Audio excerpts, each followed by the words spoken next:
Ce que j'ai dit aux garçons, en général, on plonge. Et là, j'ai vu mes joueurs, jusqu'à la dernière minute, croire en une égalisation et ils ont été récompensés sur cette fin de match.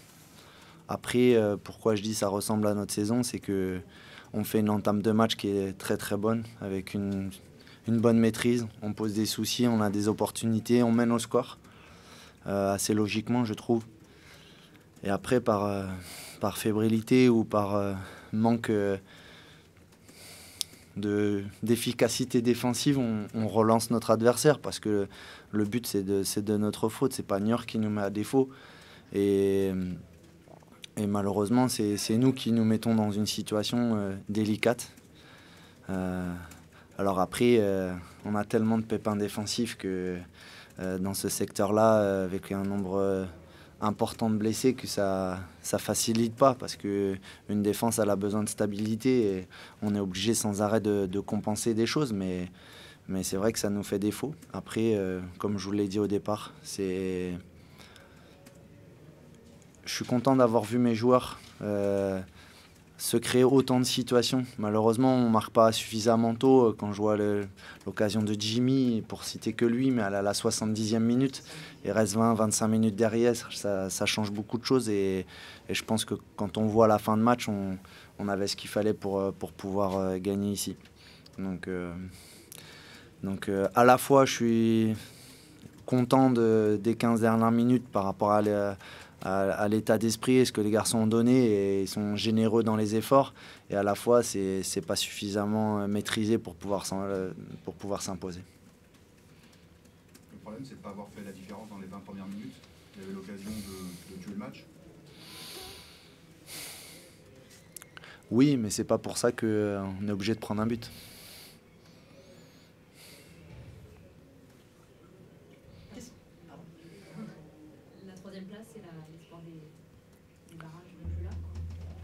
La troisième place, même avant le match de ce soir, j'y croyais pas spécialement, puisqu'ils étaient trop loin à mes yeux. Après les barrages, c'est 5e, 4e, 3e. Ce soir, on est 5e. Donc on est dans la course pour les barrages. Après, franchement, je sais pas quelle est la meilleure place. La meilleure place, c'est 1er et 2e. Maintenant, nous, on a l'ambition et l'envie surtout l'objectif et l'envie de faire ces barrages, et ça s'est démontré par l'attitude et le comportement de mes garçons. Après le but refusé dans le temps additionnel, qu'est-ce que tu t'es dit? Est-ce que tu pensais que tes joueurs étaient capables d'aller se recréer encore une dernière occasion pour égaliser, ou tu croyais plus? Par rapport à ce que je vous ai dit, j'ai plutôt tendance à dire non. Et c'est bien qu'il me prouve qu'il soit capable, surtout sur coup de pied arrêté, où on n'a pas souvent brillé cette année. Mais je trouve que là, pareil, depuis 4-5 matchs, on est de plus en plus dangereux, on se crée de plus en plus de situations sur coup de pied arrêté. Qu'on soit récompensé, c'est bien. Moi, c'est en tout cas des signes que j'ai envie de voir positifs pour la fin de saison. J'ai pas trop aimé la première mi-temps. Je pense qu'on a manqué d'ambition, on ne savait pas trop si on devait avancer, si on devait gérer, attendre la faute de l'adversaire. Enfin, on a manqué beaucoup d'ambition sur la première mi-temps. Le début de la deuxième mi-temps a été bien meilleur.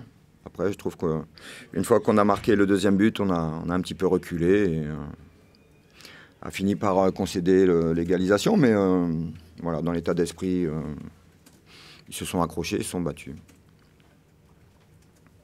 Finalement plus ce point du nul, ou alors il y a le regret d'être passé pas si loin finalement que ça de la victoire. On pense à cette occasion de Jacob là, qui a fermé le 3-1. Forcément, quand on se fait égaliser dans le temps additionnel, ça laisse toujours des regrets, forcément. Ouais, on a une belle occasion par Valentin Jacob, 3-1, le match était terminé. Après, il faut aussi reconnaître que Lorient s'est créé quelques occasions et qu'ils auraient pu égaliser avant aussi. Donc on s'en est bien sorti dans certaines occasions. J'ai des regrets, moi, dans le contenu quand même, parce que je trouve que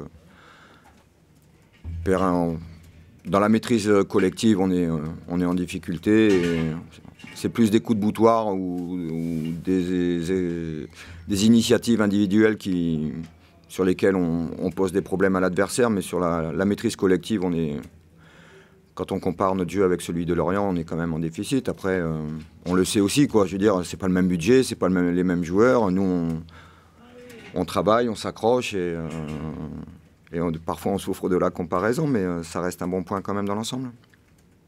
Le regret de ne pas avoir offert cette victoire au public aussi. C'est vraiment un gros regret, ouais, parce qu'en plus, ils nous ont poussés, ils nous ont encouragés, et voilà. Et ce qui me fait râler, concéder un but sur une action bien construite et tout ça, moi, ça me pose zéro problème, hein. C'est le jeu, hein, forcément, mais concéder l'égalisation sur un coup de pied arrêté, sur un corner, voilà, c'est vraiment très, très, très dommage. Et effectivement, on aurait bien aimé offrir la victoire aux supporters, mais voilà, c'est comme ça, c'est le football. Qu'est-ce que vous avez pensé de cette équipe de Lorient qui pourrait disputer les barrages par rapport à ce que vous avez vu cette saison, par rapport à Lens, par rapport au Paris FC? Est-ce que vous diriez que cette équipe a la capacité pour exister dans les barrages et pourquoi pas aller chercher la montée? Ouais, ils ont quand même un super potentiel offensif, hein. Ils ont des individualités sur le plan offensif qui sont quand même de très très bon niveau. Même défensivement, même s'ils ont concédé 2 buts, ça reste quand même solide, costaud, c'est joueurs d'expérience. Et sincèrement, je pense que s'ils arrivent à accrocher les barrages, ce sera une équipe très dangereuse pour les barrages, parce que s'ils doivent jouer Paris FC, je ne suis pas sûr que Paris FC soit meilleur que Lorient. Et voilà, donc même si 3 est dans une bonne dynamique en termes d'effectifs, d'ambition et tout ça, je pense que Lorient, c'est au moins aussi bon. Hein. Merci. De rien.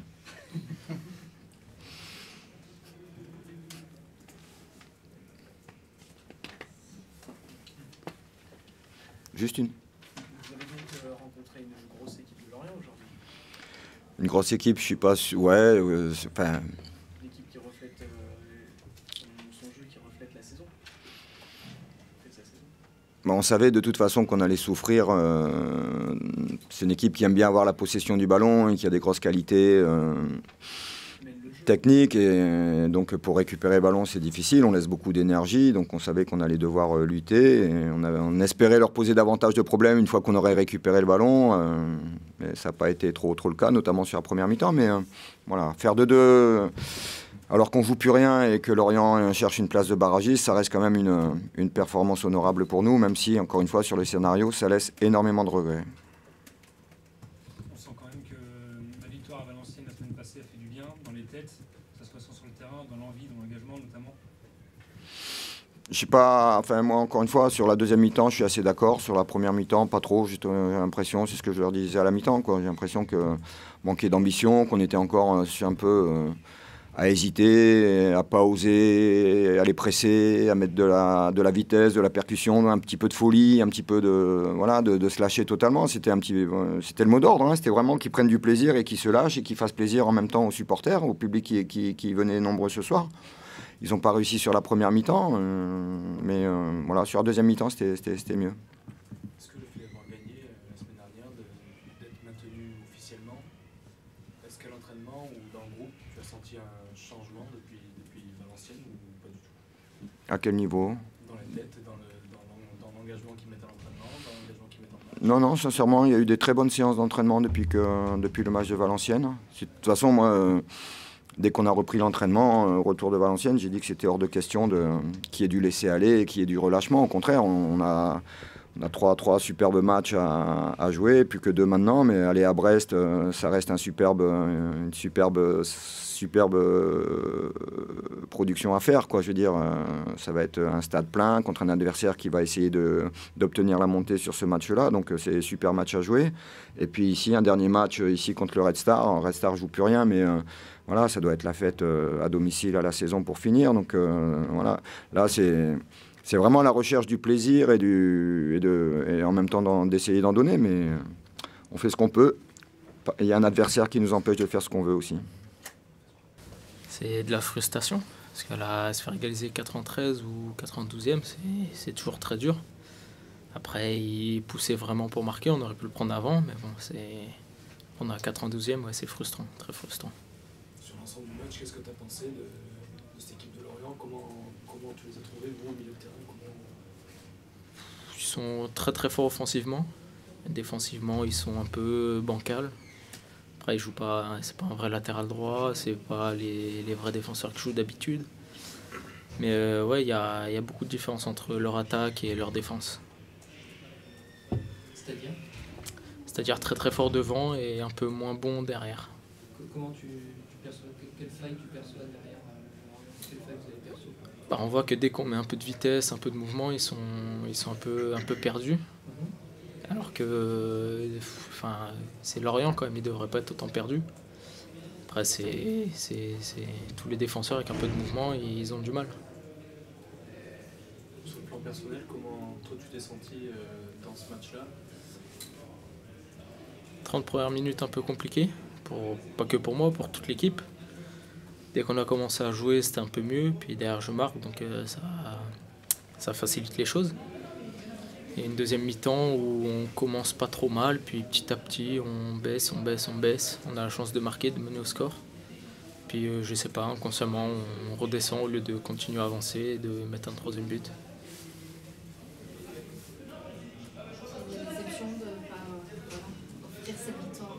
Ouais, ça aurait fait du bien de gagner à domicile, puis surtout d'enchaîner une deuxième victoire d'affilée. Après on perd pas, c'est un gros aussi, donc c'est bien aussi, mais bon, gagner ça aurait été mieux. Il reste plus qu'une occasion là. Ouais, il reste plus qu'une occasion, puis on jouera contre une équipe qui aura rien à perdre, ça va être compliqué aussi. Ce sera à nous de faire le boulot et de tenir jusqu'au bout cette fois. Cette victoire Valenciennes, elle vous a fait du bien quand même. Elle nous a libérés, je pense que ça se voit un peu quand on joue. Après, il y a toujours un peu de pression, mais de la bonne pression quand on joue, mais ouais, on était vachement libérés quand même. Justement, le coach disait que le mot d'ordre ce soir c'était de se faire plaisir. Parce que vous vouliez un petit peu sur le terrain, on va dire. Tu l'as ressenti toi ou pas? Il y a quand même un peu de crispation. Non, on l'a ressenti quand même, parce on essaie de pas dégager, même si des fois il faut dégager. Mais il nous a dit de prendre du plaisir et de se lâcher, de se relâcher, mais il faut quand même garder un peu d'ordre dans tout ça. Ton plan personnel, on t'annonce un peu partout en cette fin de saison, un peu recruté à Montpellier, un peu en Ligue 1, un peu en Ligue 2. Est-ce que tu seras René Gaillard l'année prochaine? Je sais pas, il y a plein de choses qui se disent. Après, est-ce que je serai là ou pas? Je sais pas, on verra. Je vais partir en vacances et puis je discuterai avec mes agents et le club pour ça.